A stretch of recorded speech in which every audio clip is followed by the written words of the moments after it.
start with our next session shortly.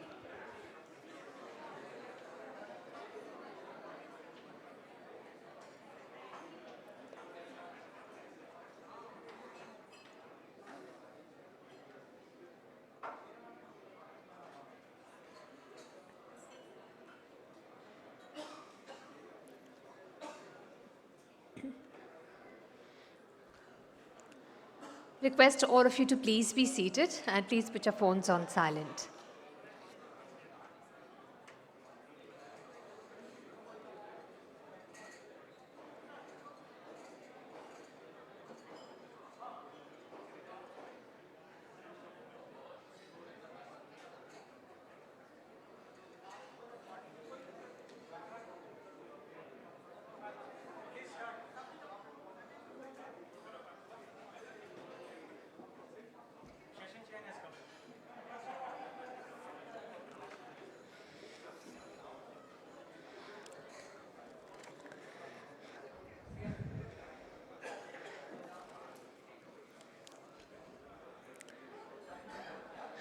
Welcome back. We are ready with a panel discussion, and the topic is subsea cable infrastructure, strategic asset or business infrastructure.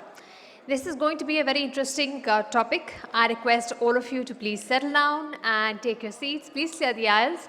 We are ready to start with this very interesting panel discussion. After the recent Cloudflare outages in 2025, subsea cables are no longer viewed merely as business infrastructure, but rather as critical strategic assets, something which our chief guest also said in the morning. Now, is there a trade-off between seeing them as business infrastructure that focuses on cost efficiency and ROI, and strategic assets that prioritize resilience, sovereignty, and national security? Let's have the experts weigh in on this topic of discussion. And before I invite our speakers on stage, I request everybody to please be seated so that we can start with our session. Ladies and gentlemen, please welcome on stage our session chair, Shri Arun Kumar Agarwal, DGG, SAT, DOT. Please give a round of applause to Mr. Agarwal and welcome him on stage.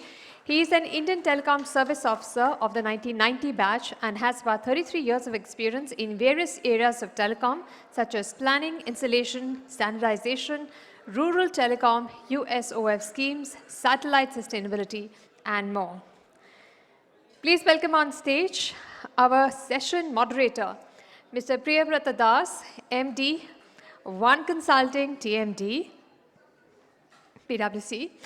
Mr. Das leads advisory engagement across telecom, media, and technology sectors. He brings deep industry insight and strategic expertise in digital transformation, regulatory strategy, and market expansion initiatives. Please give a round of applause and welcome on stage Mr. Nico Roerich, Director, Network Investments, APAC, Meta Platforms, Inc., USA. Please give a round of applause and welcome Mr. Anup Gupta, President, India and SAARC, AP Telecom. Please give a round of applause and welcome him on stage. Please also welcome Mr. Ashok Tiwari, President, Regulatory and Policy, Reliance Jio. Please give a round of applause and welcome on stage Mr. Lalit Chaudhary, CTO, Lightstorm.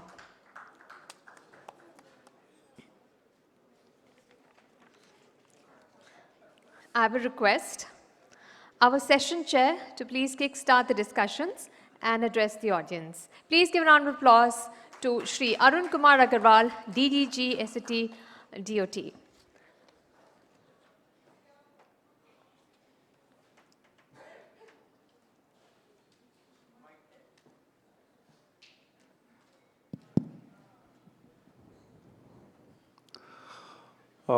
Good afternoon. I am very thankful to PIF for inviting me to this session and to have interaction with you. We have a very, very powerful team of panelists for this session, and we will discuss about about whether the undersea cable, whether this is a asset, whether this is a infrastructure, or business infrastructure, or it is a strategic asset. So this is a very interesting topic. So as far as my view about is concerned, nowadays the undersea cable, they are very, very important infrastructure. They are strategic assets also, and they are also the foundation for a business infrastructure also. Because with the coming of the internet and the globalization, I think the world cannot operate in silos. And if the world is connected, if the world has become a small village, then the importance of the subsea cable cannot be underestimated. Without this underground subsea cables, it is not possible to connect the world and to have seamless communication across the continents.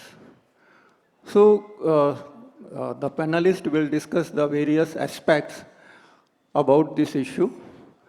As far as India is concerned, we have already investment hugely in undersea cables. We have connected Andaman Nicobar and Lakshadweep at a cost of about 2,300 crore rupees.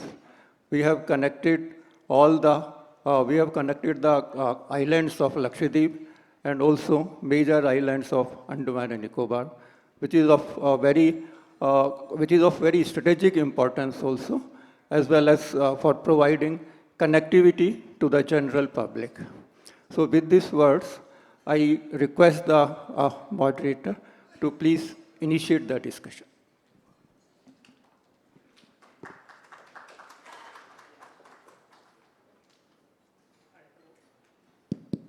Hello.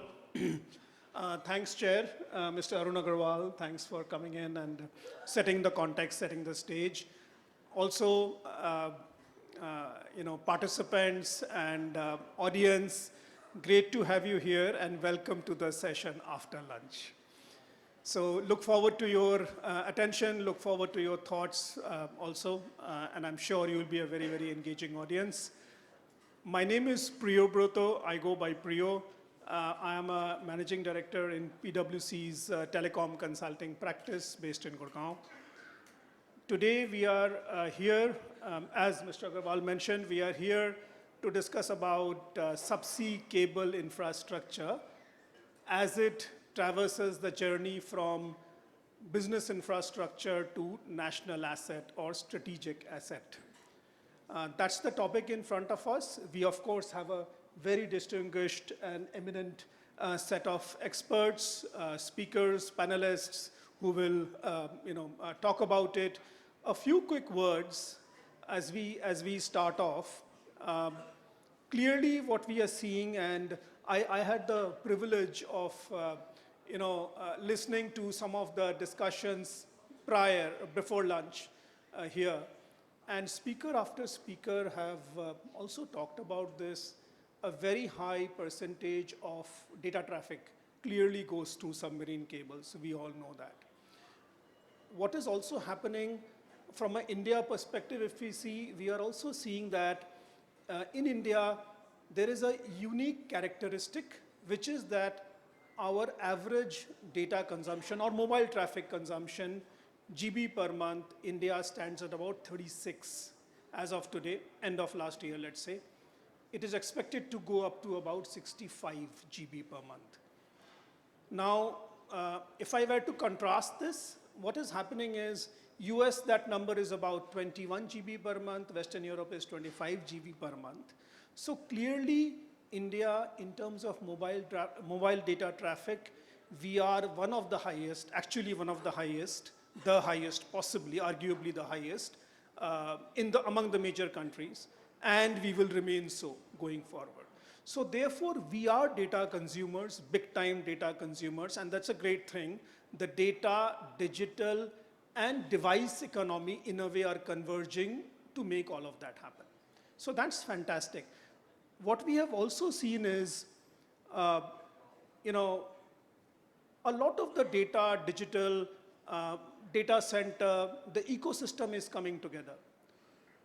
we have all been witness a few days back to the government and to some senior government officials, regulatory officials, policymakers have also spoken about the 5 layers of AI.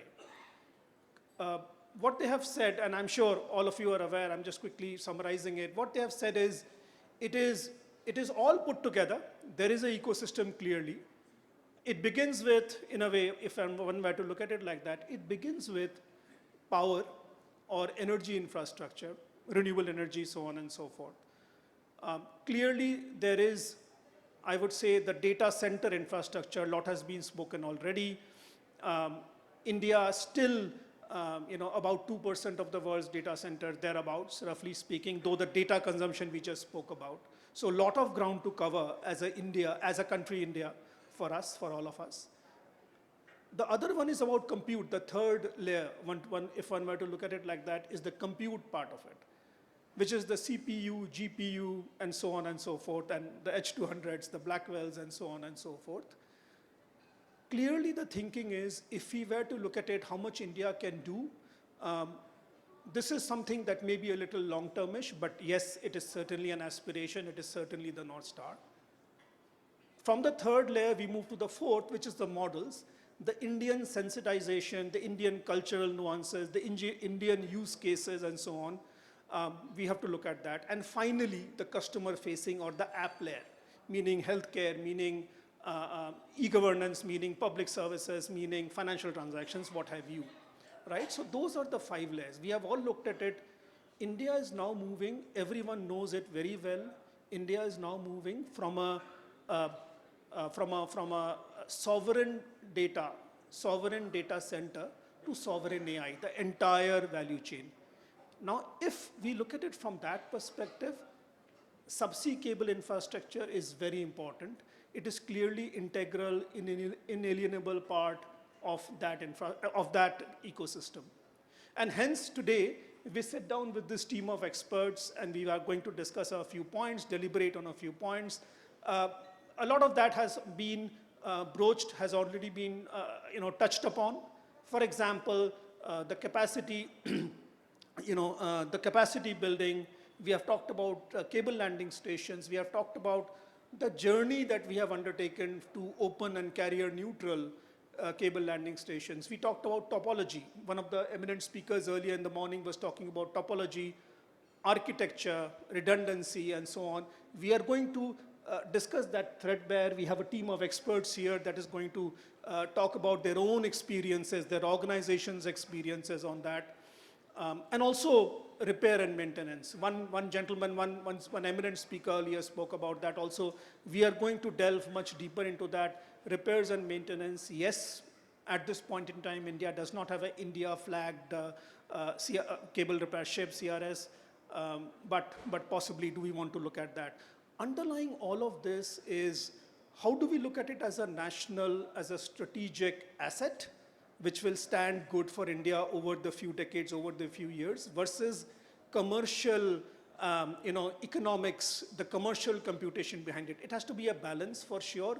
We have to look at that. And that also brings us that we will be debating on this in this panel from a business angle, economic angle, also policy and regulatory angle. So that's what we have today for you. I will take a minute also to introduce this eminent body of experts. As you can guess, we have leaders from the telcos, we have leaders from the hyperscalers, we have leaders from service providers. So let me introduce Mr. Nico, and Mr. Nico is, he's from Meta, and he drives, he's from Meta, and he drives network investment as Director, Network Investment, APAC. Thanks for being here. Mr. Anup Gupta, who's President India and SAARC AP Telecom. We have Mr. Ashok Tiwari, President Regulatory Policy Jio, and we also have Mr. Lalit Chaudhary, CTO Lightstorm. So that's the eminent body of panelists, and I'm looking forward to the discussions. My request will be to the panelists, when we start off, if you want to give a quick introduction about your rich body of experience, please do not hesitate to do that, please. Thank you so much. Let's start off. First question that we have to Mr. Anup Gupta. We have spoken about the vulnerabilities, regarding the subsea infrastructure.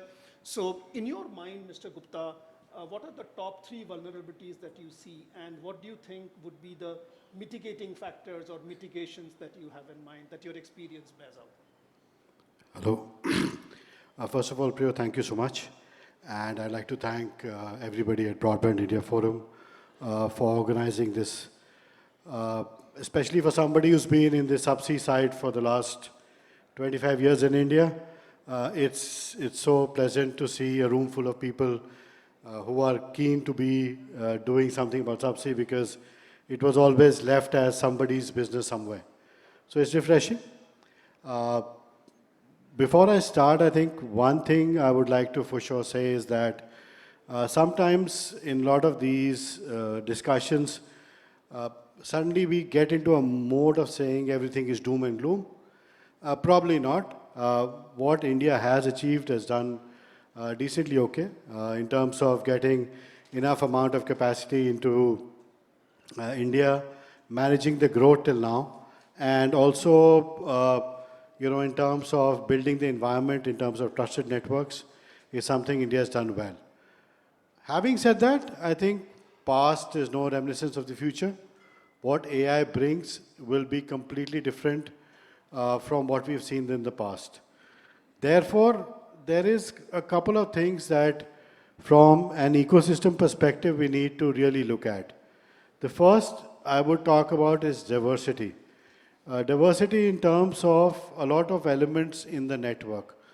So subsea cables, people say that, a lot of statistics that people throw is that India has 17 subsea cables, more than enough. Probably not, because they land primarily in Mumbai and Chennai.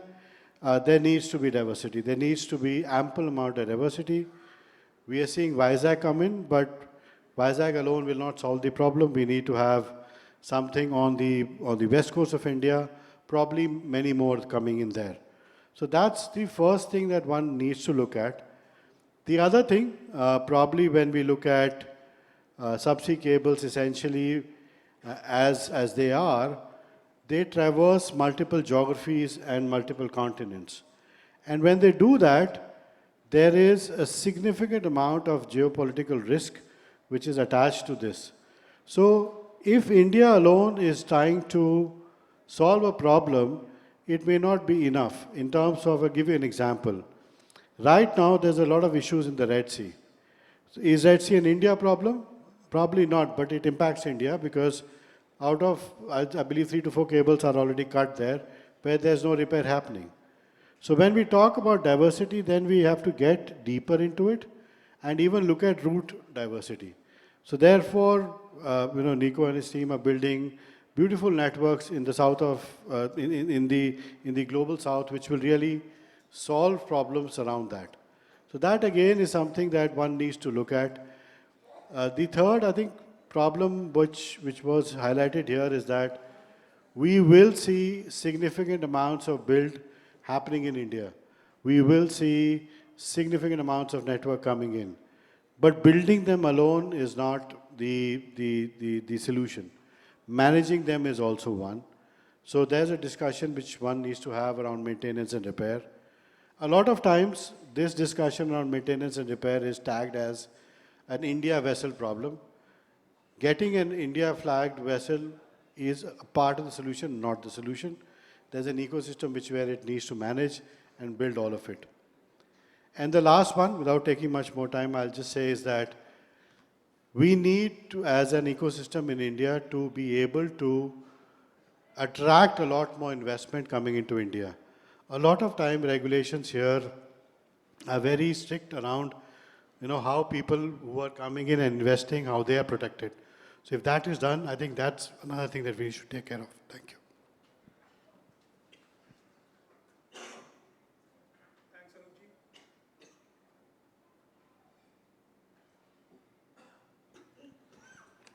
Hello.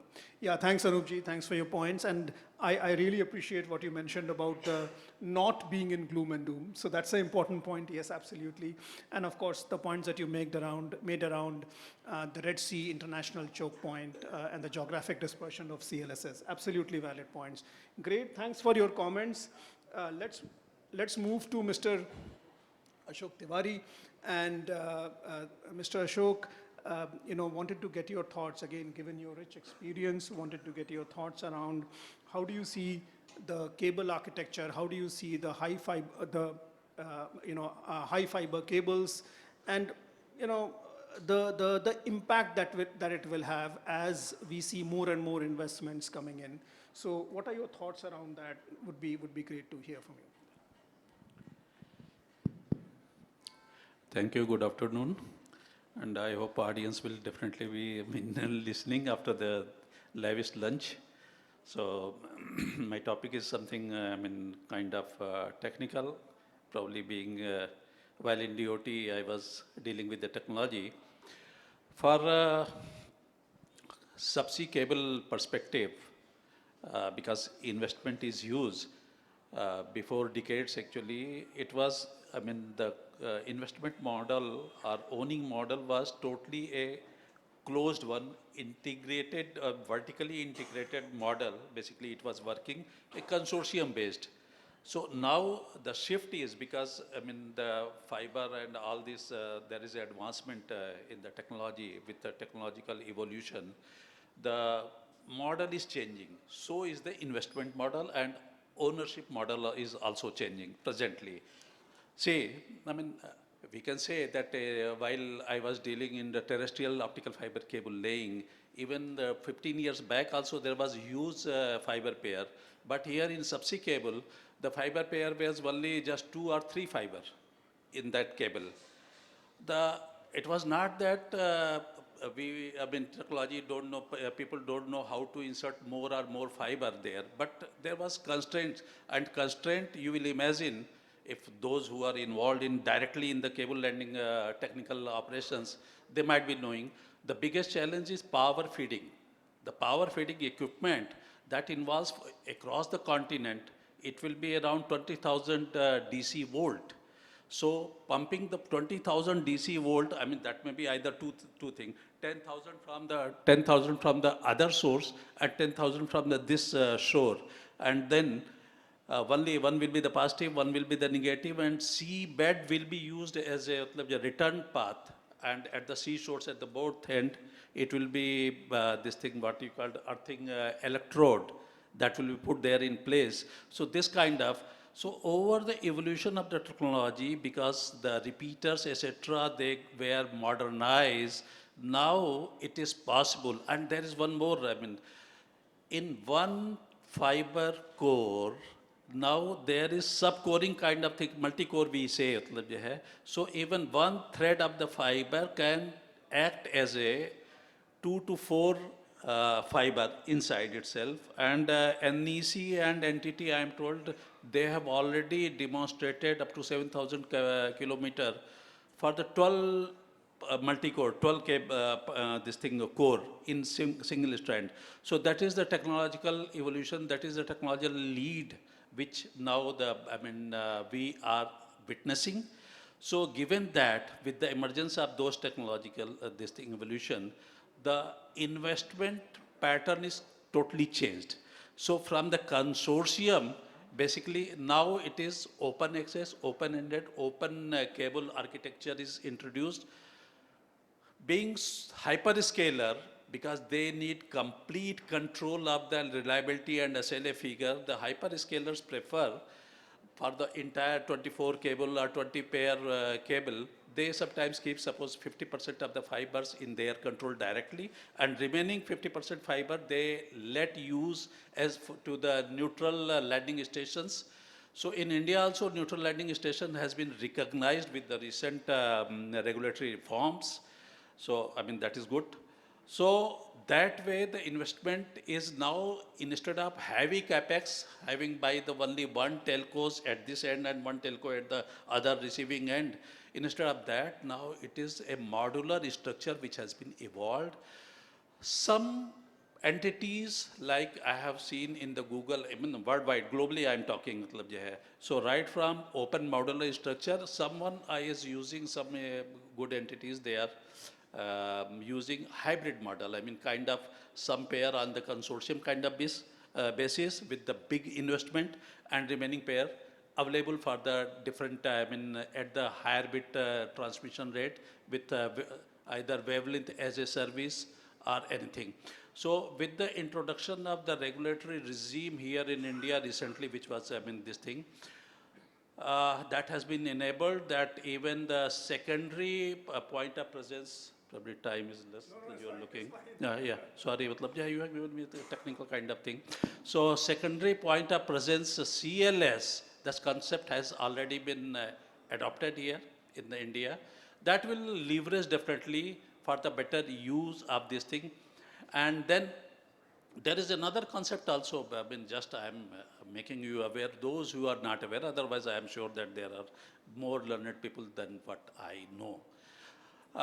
Even in one cable which is probably planned or is already on the way, which will be commissioned recently, that from here in Mumbai, this thing, the cable will pass to the Jordan, crossing one portion, bypassing the Egypt bottleneck portion, choked portion, they will cross terrestrially, through terrestrial this thing to Israel and reach to the Jordan, so that what is called sea, Red Sea and other this thing vulnerabilities will be avoided. So these are the all investment models now evolving, huge bandwidth. Earlier, the entire cable system was giving around, say, 100 Tbps of this thing capacity. Now, even one fiber, forget about the 24, one fiber with this thing, SDM, space division multiplexing and all, we can get 70 Tbps from the one fiber pair. So that kind of the capacity is, being produced. Of course, there is consumption also, there is requirements also with the big data center coming up entire, and all these things, what I will say that regulatory perspective has to, we don't want industry, don't want a deregulation of the things, but calibration, timely evolving of the regulatory also according to technological changes is very, very much required if India aspires to become a digital connectivity hub, digital, transit facility also, and all these things. So for that, regulatory perspective is also to be calibrated. There's a lot of other issues also. While I was in DOT office, actually, probably fault and all portions will be discussed later on. But environmental and this, planning any cable, even if the investment is available, there's a lot of this thing, permissions, more than 50 permissions required. So for those permissions, from the government perspective, from the regulator perspective, it is very much required for the ease of doing business, single window concept kind of things. All these things should be evolved, should be put in the place so that regulatory compliance burden and getting permissions should not be the bottleneck for the development of the India vision and its, this thing. Thank you. Thank you so much. Great points. We are doing fair on time. We have some time left, and my request to all eminent panelists will be, let's take about 3 to 4 minutes, possibly. Less is good, but 3 to 4 minutes, and I'm sure we'll be on time. But great points. Thanks, and your experience speaks out, so thanks for that. We move to, we in fact move to how domestic fiber will look like. So a lot of discussion has been focused on globally how it is, but how can domestic fiber look like, and how does it kind of mesh with terrestrial in India? We will talk about that. So I go to Mr. Lalit, and what we have for you, Mr. Lalit, is your thoughts and on how does domestic fiber, we have talked about Lakshadweep, we have talked about Chennai, Andaman, etc. How does that look, and how does it complement terrestrial fiber as we look to the next phase of growth, please?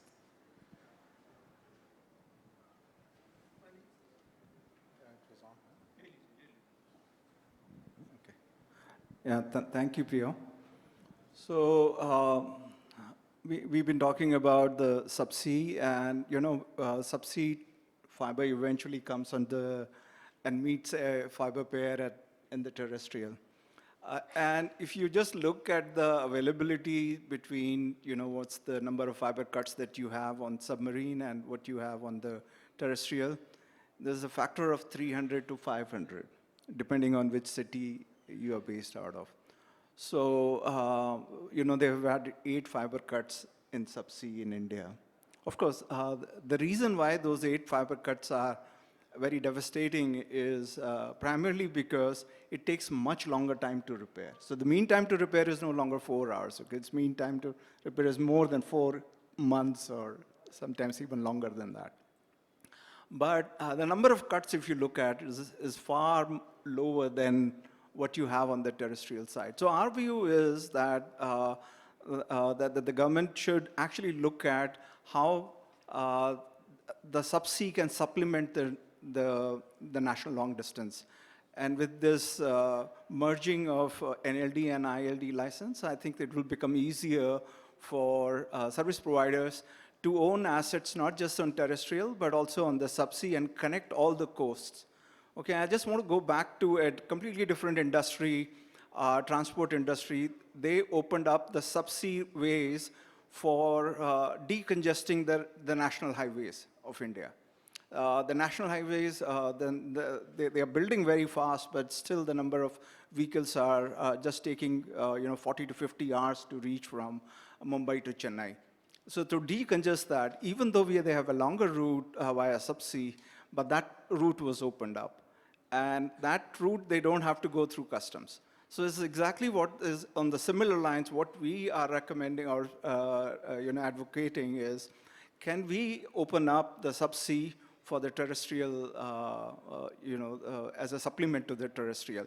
Especially if the data centers are all going to move close to the coast, then they would need an alternate stable path, which can be through the subsea. So with that, you not only take care of the latency, you take care of uptime, you take care of capacity, and you take care of assuring that your assets are always connected.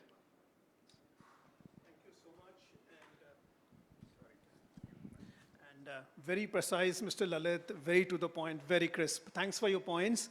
Let's move now to Mr. Nico. And Mr. Nico is from Meta.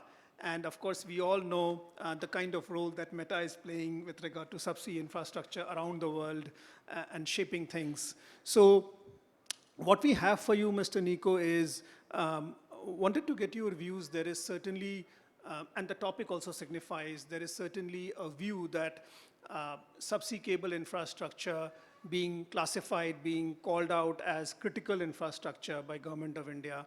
In your view, and thanks to your experience around the world, how do you think it would impact financing models, ownership, future growth, and possibly even consortia going forward? So, I think this is a complex question, and it really depends on how the regulations take shape. And we look around the world and we see places where there are clear best practices that, if implemented, make a huge difference, right? If something is seen as critical, does that mean you want more of it? Does that mean you protect it? Does that mean you encourage and make it easy, right? So I think that there's a huge overlap in terms of our sort of business interest in the infrastructure and the national sort of strategic security concern. So fundamentally, we say more cables equals more diversity equals better national security, economic security. So a lot of overlap and a lot of opportunity to work together. But there are also places where we've seen a designation of critical infrastructure that absolutely kills investment, right? There's overburdensome regulation, things get very clearly defined in excruciating detail, which then limits the flexibility as technology changes. And I think a clear example of that flexibility is if we want to get away from just landing cables in Chennai and Mumbai, then the more flexibility we have from a technical perspective, the better the performance of the network is going to be, and the better the overall resilience experience is going to be for consumers, right? So we talked, Mr. Lalit was just saying the ratio of faults on terrestrial fiber to subsea is orders of magnitude, right? So if we can fix that, which I think we can, that gives you then the flexibility to say, hey, look, we can land a cable anywhere, and then bring the capacity to where the people or the data centers are and where it is needed. So that creates the opportunity for diversity. What does it mean from a regulatory perspective? Where can we put the electronics? Where can we put the photonics? Where can we put the transponders? If we have complete flexibility on that, that again allows us to kind of say, hey, look, people should live near the beach, right? The beach should be for people, not electronics, right? So have a small power feed hut at the beach, and move the electronics inland where there's less, human utility.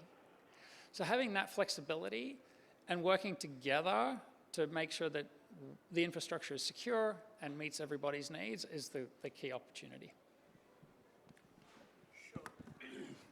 Again, good points. And one thing that stands out for me with regard to Nico's comments is there has to be a balance. Too much regulation can have a deleterious impact. So one has to have a balance. Good point. Let's move forward. Again, back to Mr. Anup. And we spoke about route diversity. We spoke about multiple speakers have spoken about the Red Sea choke point, Egypt choke point. So in terms of international route diversity, also in terms of repairs and maintenance, R&M, the Indian flagged ship repair, repair ships, how do you look at that, and what do you think can be done to address some of these? Again, one realizes that these are short-term, medium-term, long-term, but wanted to get your thoughts, and for the audience, how do you look at that, and what could be the measures that one can adopt? Yeah, thank you so much. On the first part of route diversity, I think it's been picked up here in different discussions. Again, so it's a complex situation which needs to be addressed.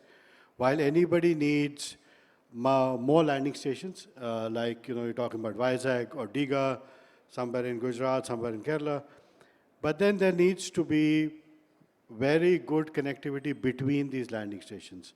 There needs to be significant amount of subsea cables coming in as diverse and subsea networks on the domestic line.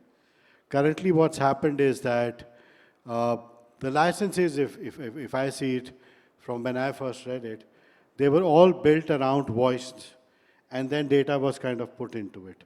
So if we can now look at subsea cables as infrastructure, that needs to be addressed and thought of as independently. I think that's something that we need to take care of. Second, again, building again and again on the same routes is not something which is going to give optimal results. But the world is changing, so it's not all doom and gloom again. If you look at one side, there's Red Sea, the other side, there's a potential of Malacca Strait. We see cables going into Malaysia. We're doing a feasibility study where we are looking at a cable going into Satun in Thailand, crossing over to Songkhla, going the other side into Singapore.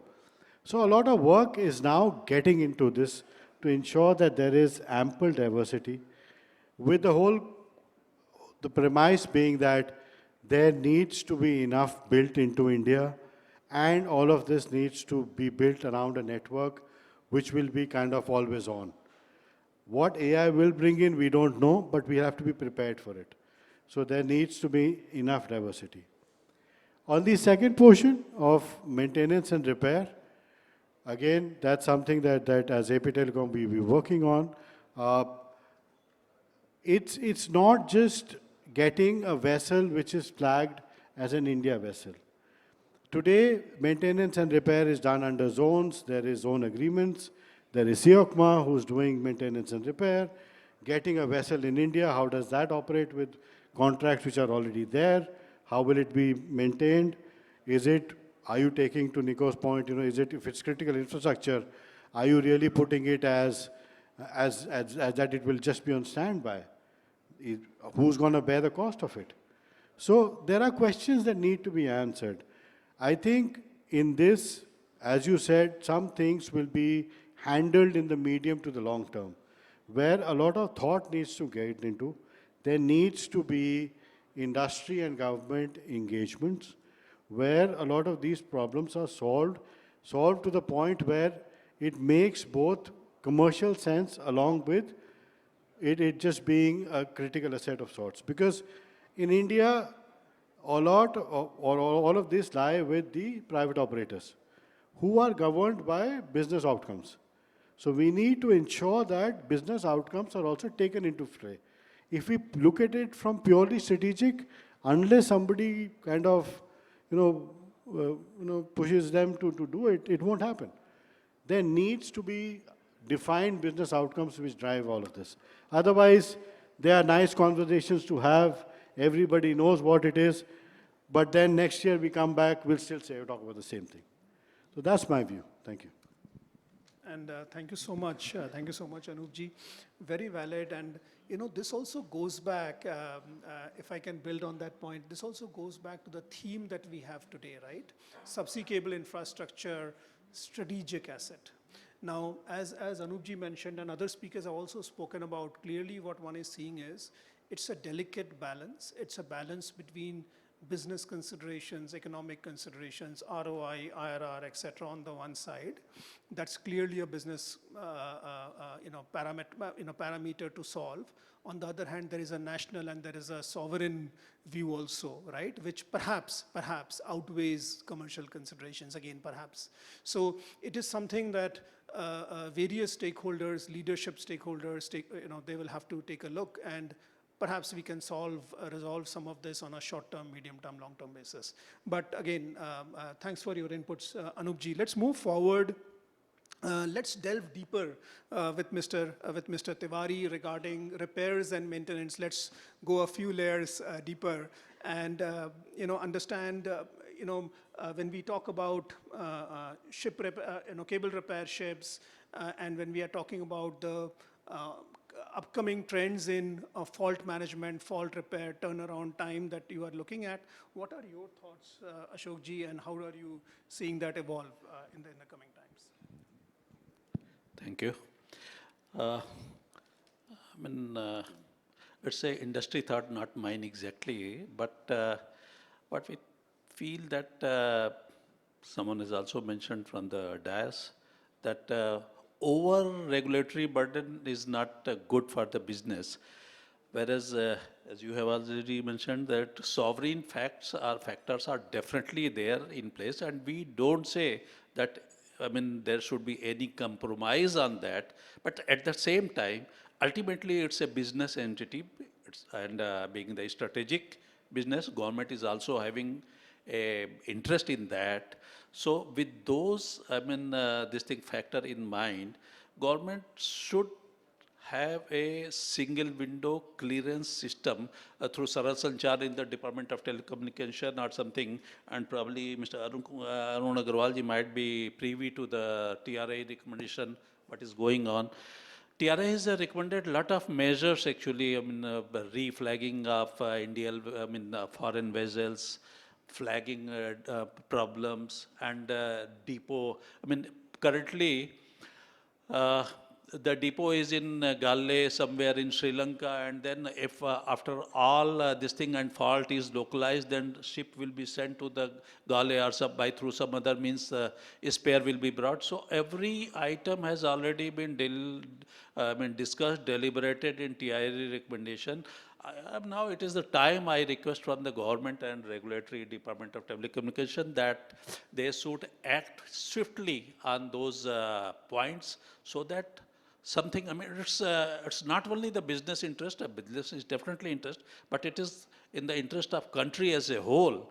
In that, this flavor and all, government should act so that subsea cable, this thing can be, definitely expedited in terms of During my tenure as member technology in the Department of Telecommunication, I remember the one cable, namely MENA or something, went faulty at that time. Lot of hue and cry was there. And definitely the quality of service, SLA, everything was being hampered actually. And we every day, the DOT was pursuing with the different ministries, interministerial this thing, for the swift clearance. And still it took a lot of time. So sometimes for the new cable, it is taking not in months, in the years. So that should be reduced. मतलब जो है, we have to do for some regulatory changes. Otherwise, okay, it is all right. We are having other viability, like Indian vessel is not there. Indian vessel viability is being see, uh, as someone was mentioning from the dais, that thank God that a fault is not occurring at that scale, which is, in the terrestrial optical fiber cable system. So that is good. But even one fault occurred in the subsea cable system, it takes huge time. This thing, something.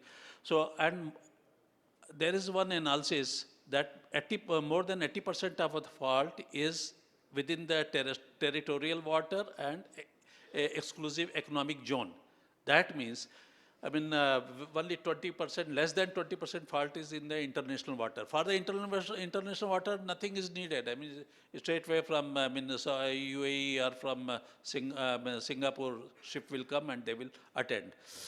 But here for the within Indian territorial and the exclusive economic zone, time goes, huge time goes in taking the permissions, custom clearances, then there will be physical visit of the ship also, then crew clearances, crew custom clearances, lot of problems are there. So those things should be streamlined.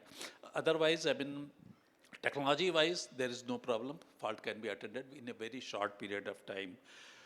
Viability also, some incentive from the industry side and from the government side also should be given, so that Indian vessel should be, maybe because the scale at which subsea cable is coming to the source, that definitely will give a leverage to minimize the turnaround time.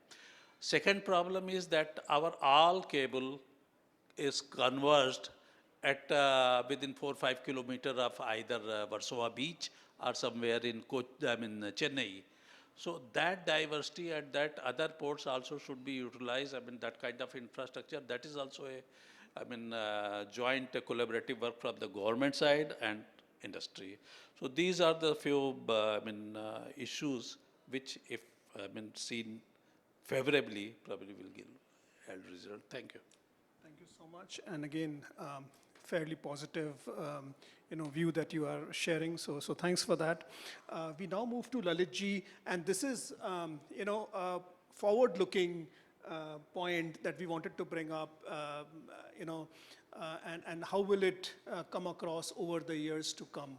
So the point here is that as we are looking at NLD, ILD, potentially coming together, how are we looking at as connectivity, including subsea infrastructure, as a continuum? How are we seeing that? And also, obviously, when we say continuum from subsea to CLS to terrestrial, etc., so how are we seeing that as a continuum?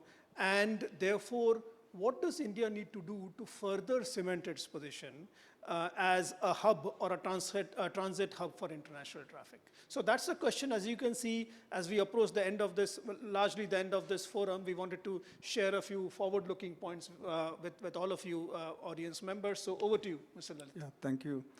So we are very thankful to the Department of Telecom, who has actually,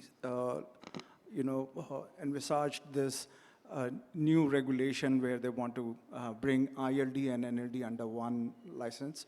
It makes a lot of work for telecom providers like us much easier.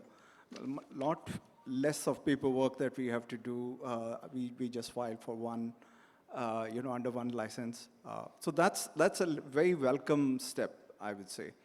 And what it opens up the country for a transformation is that now we can build services across countries and within the countries as one single service.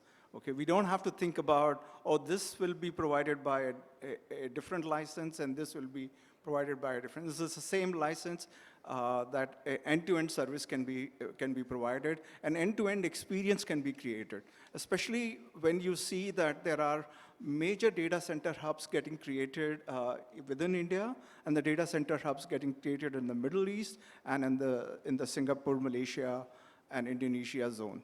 So these workloads are going to now get distributed. Now, whether it's the training workloads that are getting distributed, or whether it is the enterprises are, the global enterprises are building a data center DCDR in different countries.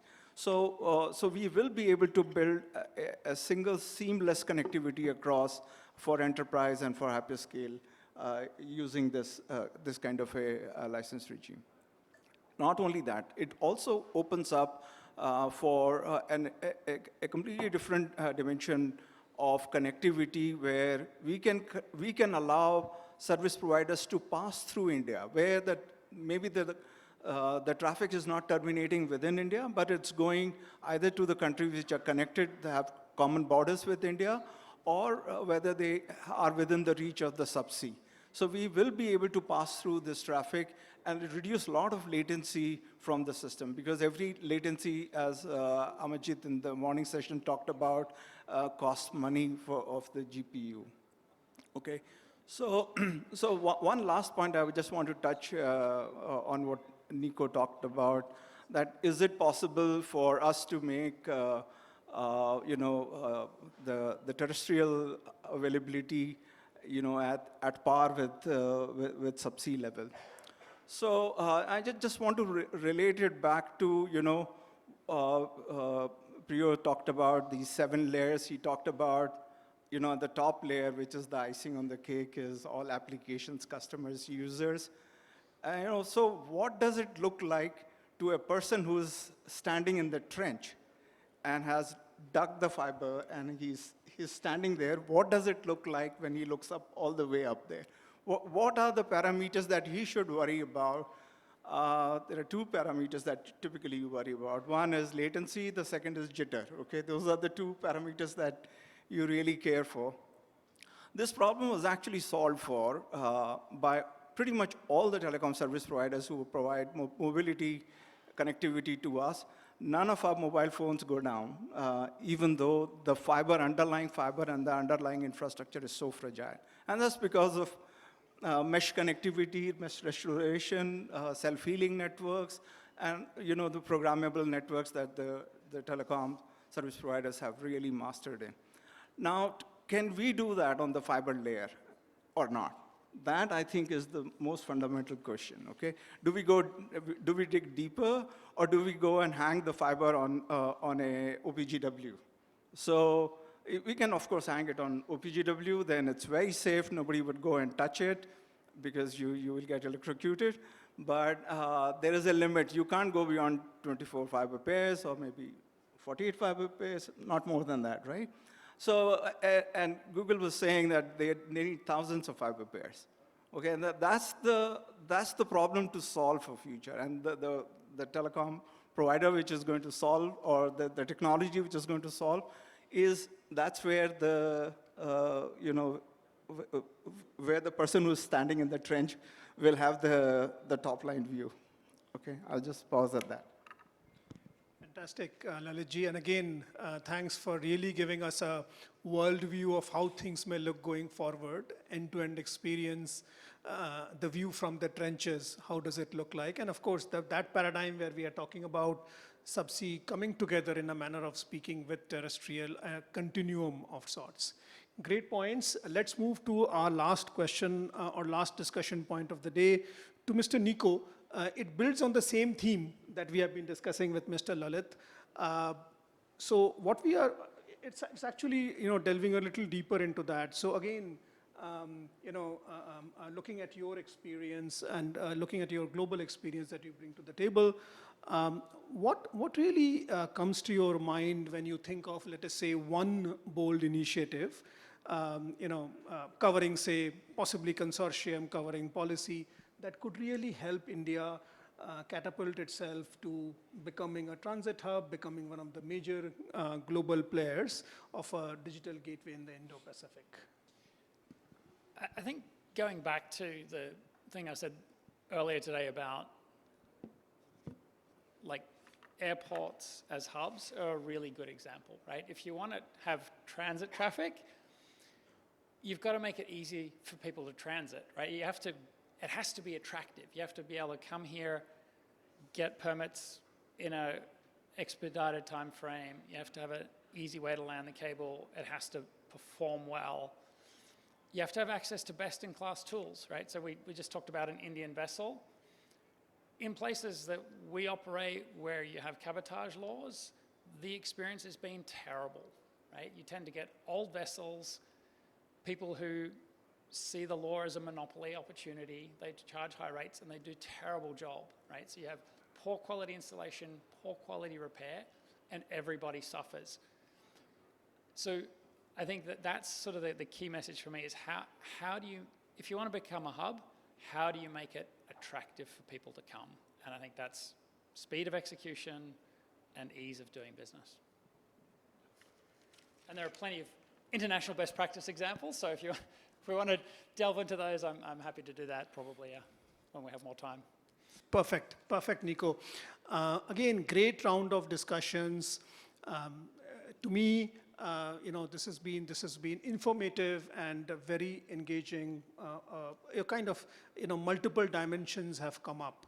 I will pass on to Mr. Agarwal in a few moments, but before I do that, maybe a few thoughts that come to me, a few highlights that come to me, clearly. One is talking about, and the point that hits me is the sense of balance that Mr. Anup brought to the table. It's not gloom and doom. Of course, we have areas of improvement, but certainly not gloom and doom. So that's an important takeaway, at least for me, I wanted to call out. That's certainly there. We all talked about the choke points, be it the Red Sea, be it the Straits of Malacca and similar. But yes, certainly work to be done, and some of it is short-term, medium-term, long-term, for sure. We also spoke about, and as Mr. Ashok mentioned, we also spoke about power feeding equipment, what multiple companies are doing. We spoke about a few variations of the ownership model, good points that were brought up, the single window clearance that you made. Again, as you can see, multiple lenses, multiple dimensions of thought that came up. The other one was, as Lalitji gave a very good example of, transport, right? From road transport, water transport, etc. A similar analogy is here as well. You also spoke about the airport analogy. So good points there, and the end-to-end experience. In answering that question about the way forward, clearly the continuum from subsea to terrestrial to OPGW also we spoke about. So that continuum is there. Let us see how that industry shapes. And again, what we are seeing in the telecom industry, various facets of the telecom industry, ecosystem play also seems to be at work here in many shapes and forms. And Nico also talked about, how do we look at the best in class, how do we make ease of doing business, and so on. Great points have come up. I would only say that this eminent, knowledgeable body of experts has spoken, deliberated, and I'm very confident that a lot of this will see light of day in terms of possible implementation by the stakeholders and by the authorities and by the regulatory leaders. So with those words, I'll pass on to Mr. Arun for your closing remarks and thoughts. Thank you, Mr. Das, for summing up the discussion in a very precise manner. So subsea cables, they are part of very important digital infrastructure. As India is becoming a digital superpower, so the growth and development of subsea cable in a huge way is the way forward. Second thing is the democratization of the subsea cable. When I say democratization, I mean that we should have cable landing station at multiple places. They should not be concentrated at only at a very few locations. That will help us in providing very good service, fault-free service, as well as from the strategic point of view, it will be very helpful. So another point that comes to my mind is a sovereign subsea cable. We should have more sovereign subsea cables, just like sovereign Indian satellites. We should have more sovereign Indian subsea cables so that we would have more control over our data, and there should be less control from outside the country. So that is also a very important point that I think. So with the globalization and India becoming a global data hub, the growth of subsea cable is very important. And I believe that it will have a very, very bright future. Thank you very much.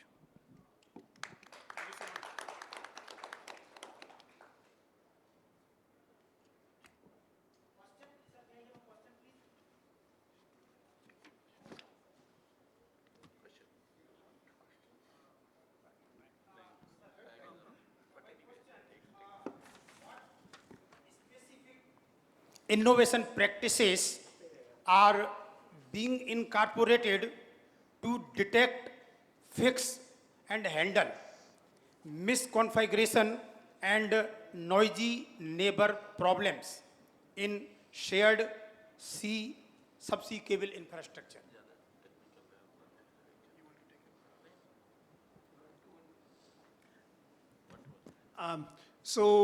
Great question, my friend.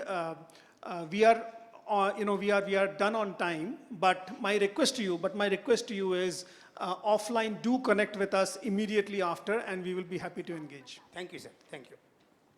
Yes, please.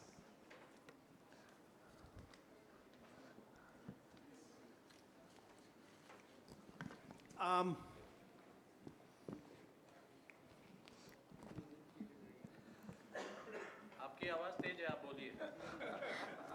Thank you, sir. So, my question was regarding creating a transit hub out of India, as you rightly pointed out. It can be a transit hub, but the current processes and procedures for approval of the submarine cable, as was pointed out earlier in presentation, has gone from 24 months now to 48 months, the project length.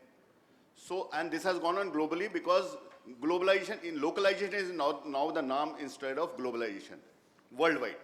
That's why it is taking so much time. But what we can do if we want to improve India and create as a transit hub, we need to copy Singapore's playbook.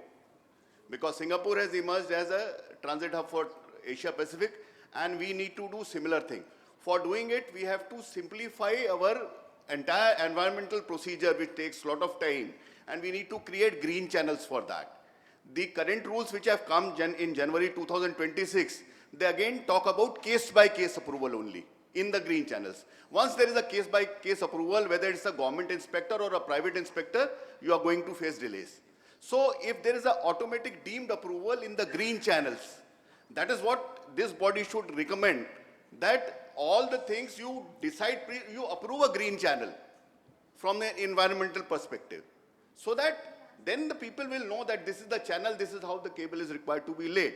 So if we bring those kind of improvements, and we should recommend to TRA, let them have a consultation paper on this, how to simplify this further, make it a real working single window concept for approval of the submarine cable systems. Not only submarine cable systems, even data centers take a lot of time in terms of getting the approval. So we need to recommend all of that. Thank you so much. Great point. And again, let us discuss after. But one quick observation is that, as you also mentioned, in fact, you only mentioned, and it's a fair balance. As you said, the world is going local.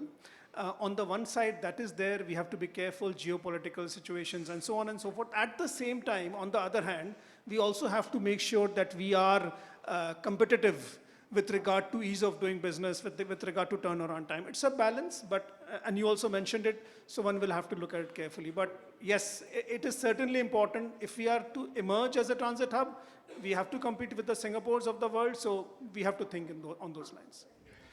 Thanks. Right. Please give a round of applause to all our speakers on stage. Thank you for sharing the wealth of your knowledge with the audience.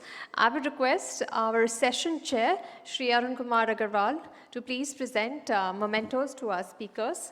I request you to present a memento to our moderator, Mr. Priyavata Das, MD, Managing Director, One Consulting, TMT PwC.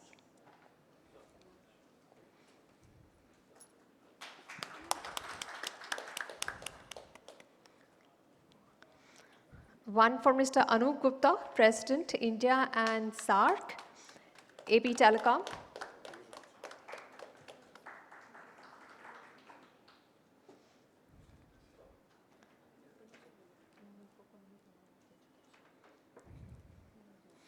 Memento for Mr. Ashok Tiwari, President, Regulatory and Policy, Reliance Jio.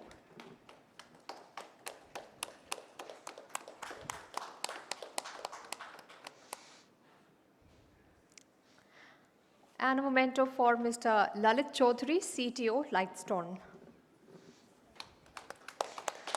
I would request Mr. Atul Jain, Director Technology and Standards, BIF, to please come up on stage and present our session chair, Shri Arun Kumar Agarwal, DGG, SAT, Department of Telecom, with a memento. We want to thank sir for coming here and sharing his perspective on subsea cable infrastructure with the audience.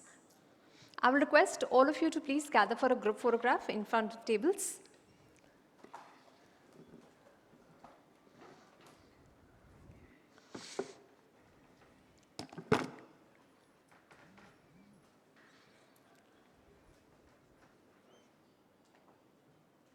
Please give them a round of applause. Thank you, gentlemen. I request you to please take your seats off the stage.